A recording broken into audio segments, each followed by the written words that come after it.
국회로 간 홍 감독 선임 논란이 여전히 뜨겁습니다. 그런데 오늘 주무부처 장관인 유인천 문체부 장관이요. 사실상 사퇴를 일축한 홍명보 감독과 4연임까지 시사한 정몽규 축구협회장을 가리켜서 오늘 이런 말을 했습니다. 저는 월드컵 대표팀이 얼마나 어렵고 힘든 자리인지 알고 있습니다. 그렇기 때문에 도망가고 싶었습니다. 국가대표팀에 마지막에 봉사를 한번 하고 그렇게 결정을 했습니다. 만약에 그게 불공정한 방법으로 됐다 그러면 확실하게 그거는 불공정하다라고 해서 다시 공정한 절차를 밟게 하는 게 저는 옳다고 생각합니다. 그렇게 해야 국민들이나 팬들이 납득을 하죠. 그래야 홍명보 감독도 훨씬 더 정당하잖아요. 선거가 끝나고 만약에 투표로 결정이 된다고 하더라도 제 입장에서는 그 승인을 안 하는 절차까지 갈 생각입니다. 허주한 변호사님, 그제였죠. 정확히 국회 현안 질의 때 홍 감독 말고 정몽규 회장 관련 연임에 대해서는 뭔가 유인천 장관이 단호하게 얘기했다면 이건 좀 새로운 내용이에요. 홍명보 감독 재선임 절차를 밟아야 된다고까지 했습니다. 그렇습니다. 그러니까 지금 문체부에서 이렇게 전횡을 행사한다고 사실상 볼 수 있는 상황이 맞다라고 감사 결과 확인이 된다고 하면 홍명보 회장의 홍명보 감독의 선임 절차에 절차상 하자가 있는 점이 확인이 된다면 그걸 근거로 해서 다시 정상적인 절차를 밟아야 된다라고 해서 사실상 강경하게 이 부분을 직접적으로 어떻게 보면은 칼을 댈 의지를 드러냈다. 저는 이런 생각이 듭니다. 지금 정몽규 회장의 4연임 같은 경우에도 사실 정몽규 회장이 굉장히 오래도록 이거를 이른바 빌드업을 했었거든요. 예를 들면 2020년에 그 나이 제한 규정이 있는데 그 나이 제한 규정을 70세 미만인 사람만 회장 후보로 등록할 수 있도록 해서 사실상 경쟁자들을 등록하지 못하도록 하는 그런 상황을 만들었고, 그리고 아시아 축구연맹에 사실상 직급이 낮은 집행위원으로 취임을 하면서 스포츠 공정의 승인을 받을 수 있는 요건 자체를 굉장히 오랫동안 만들어 왔어요.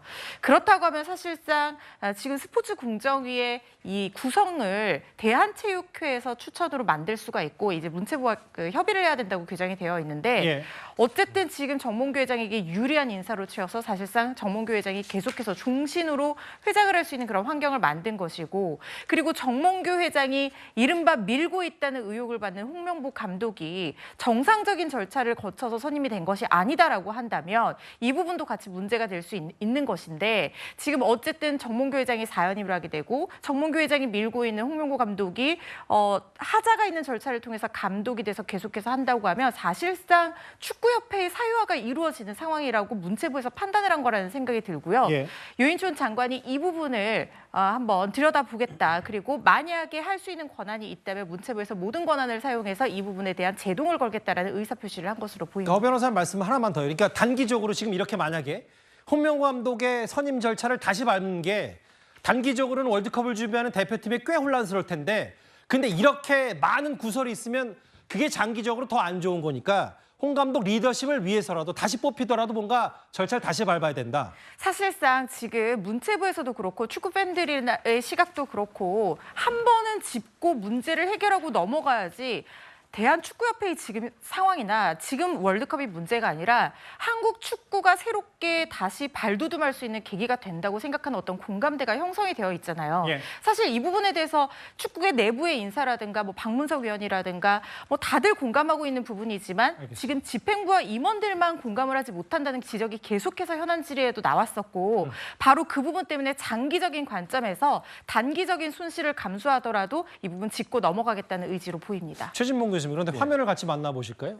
유탄 맞은 데가 있어요. 왜냐하면 이 감독 선임 불공정 논란의 상징이 된 게 바로 이 빵집 면접인데, 해당 빵집 주인이 한 언론 인터뷰를 한 모양인데 축구와 아무 관련 없는데 안 좋은 후기가 너무 많아 힘들다라고 토로를 했어요. 그러니까요. 지금 말씀하신 것처럼 홍명보 감독이 사실 현안질의 답변하는 과정에서 이 빵집의 이름을 공개를 했어요. 실명을 공개하는 바람에 이게 알려지게 됐고, 그래서 이 빵집에서 운영하는 SNS 사이트에 사람들이 들어와서 지금 벌점도 평가하는 점수 있잖아요. 이것도 아주 안 좋게 점수를 주거나 아니면 글을 올리는데, 글을 올리는 내용들을 보니까 이런 얘기가 있습니다. 임생이의 빵집, 30억 봉사활동이 가능한 곳, 이임생 앉은 거 표시해놔라 이런 악성 댓글을 남기는 바람에 예. 이 지금 운영하시는 빵집 주인 입장에서는 본인은 축구와 아무런 관련도 없는데 안 좋은 후기 너무 많아서 힘들다 이런 얘기를 하고 있고요.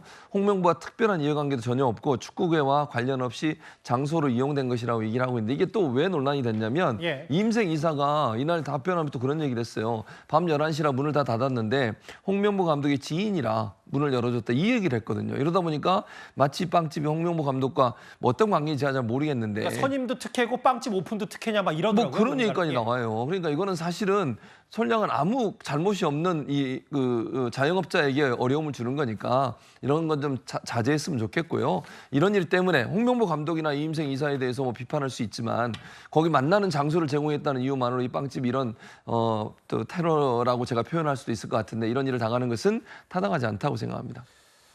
그러니까 유인천 장관 얘기는 이렇게 일단 이렇게 된 이상 꼬여진 이상 뭔가 처음부터 바로 잡아야 뭐가 다 단단해진다라는 얘기인 것 같은데 이렇게 감독 선임 논란이 길어지면 길어질수록 내후년 북중미 월드컵을 준비하는 선수들 분위기가 좋을 리는 없을 겁니다.